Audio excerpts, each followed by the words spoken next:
আসসালামু আলাইকুম everyone, welcome to সেতু রেসিপি অ্যান্ড ইটিং। আজকে আমি তৈরি করব একদম ঝটপট রাঁধুনি রেডি বিরিয়ানি মশলা দিয়ে চিকেন বিরিয়ানি। তো এটা খেতে কিন্তু অসম্ভব মজা এবং তৈরি করাও কিন্তু অনেক সহজ। তো প্রথমে আমি একটি রাঁধুনি রেডি বিরিয়ানি মিক্সের প্যাকেট খুলে নিলাম এবং একটি প্যানের মধ্যে দিয়ে দিচ্ছি সাদা তেল এবং এখন এখানে দিয়ে দেব হাফ কাপের মতো পেঁয়াজ কুচি। এটাকে আমি বেরেস্তা করে রেখে দেব। তো হঠাৎ বাসায় যদি কোনো গেস্ট চলে আসে, ঝটপট কিন্তু এই রেসিপিটির কোনো জুড়ি নেই। তো এই তো বেরেস্তা করে নেওয়া হয়ে গেল। এখন আমি এগুলোকে উঠিয়ে সাইড করে রেখে দিচ্ছি।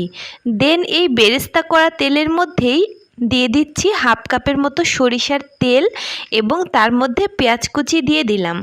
তো এখানে আমি 2 কেজি ওজনের একটি ব্রয়লার চিকেন লবণ হলুদ মরিচ দিয়ে মেখে ভেজে রেখেছি এবং নিয়েছি একটি আলুও। তো এই তো এভাবে করে কিন্তু এটি অনেক ঝটপট তৈরি করা সম্ভব এবং মাত্র হাফ অ্যান আওয়ারেই কিন্তু এই বিরিয়ানিটি রেডি হয়ে যায়।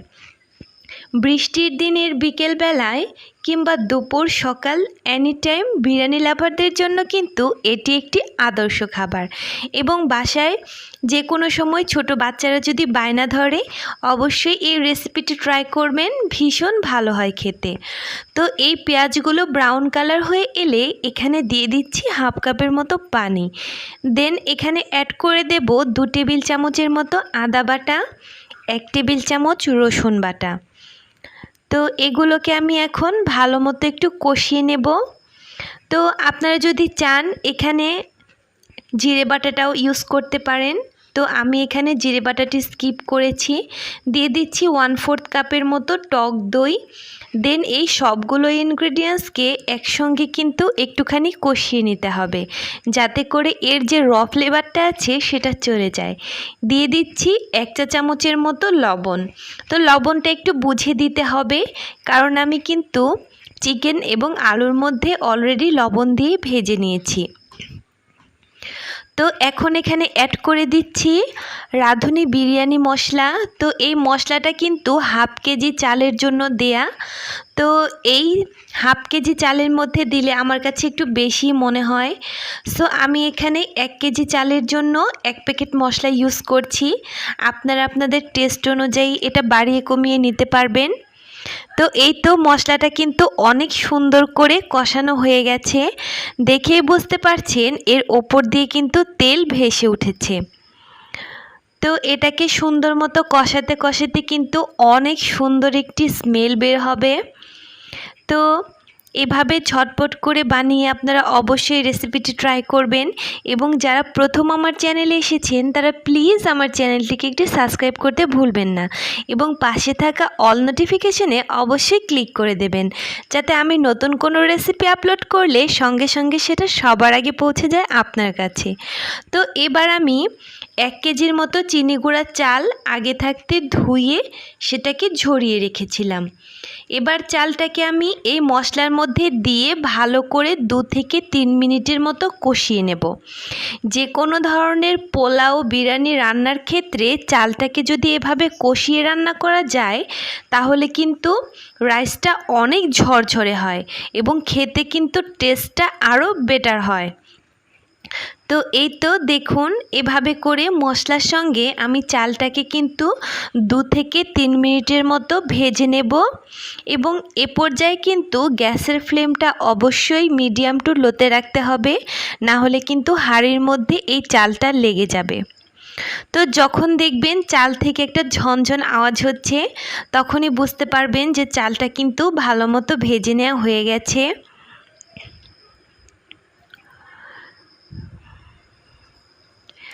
তো যারা আমার চ্যানেলে অলরেডি সাবস্ক্রাইব করে আমার চ্যানেলের সাথে আছেন তাদের জানাচ্ছি অসংখ্য ধন্যবাদ।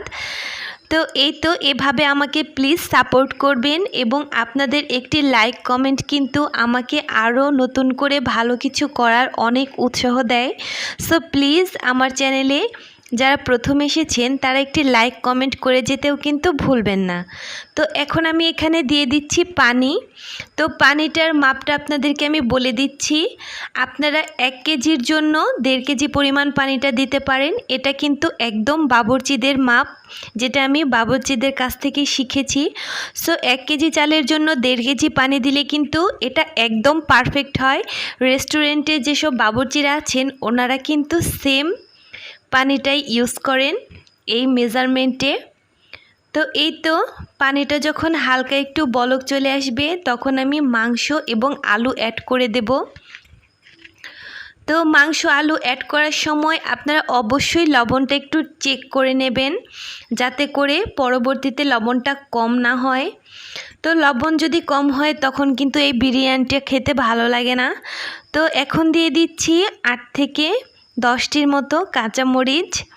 তো কাঁচামরিচ দিয়ে দেওয়ার পরে এটাকে ঢাকনা দিয়ে ঢেকে আমি রান্না করে নেব 5 মিনিটের জন্য হাই হিটে। দেন এর ফ্লেমটা কিন্তু একদমই কমিয়ে দিতে হবে। তো বলকটা চলে এলেই গ্যাসের ফ্লেমটা কমিয়ে দিচ্ছি।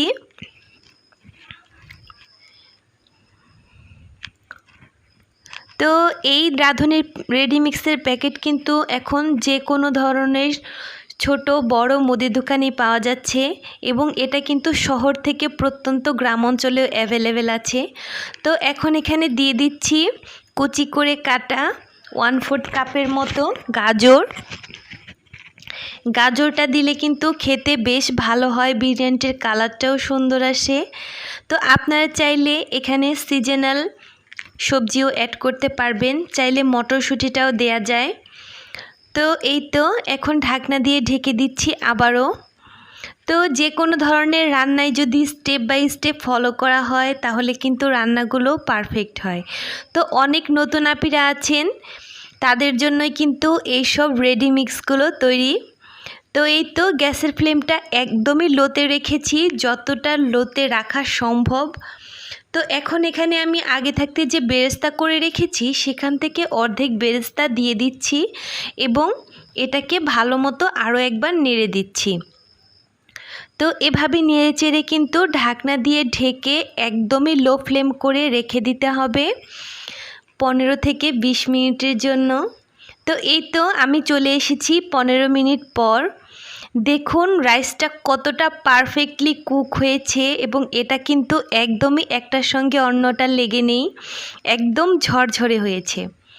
তো এই তো রেডি হয়ে গেল, আমি সার্ভ করে নিয়েছি। তো দেখুন প্যাকেটের মধ্যে যে কালারটা ছিল আমার বিরিয়ানিটার কালারও কিন্তু সেম এসেছে। জাস্ট একটুখানি লক্ষ্য করুন প্যাকেটের বিরিয়ানির দিকে অ্যান্ড আমার বিরিয়ানির দিকে। তো এই তো আজকে এই পর্যন্তই, ভালো থাকবেন, আসসালামু আলাইকুম।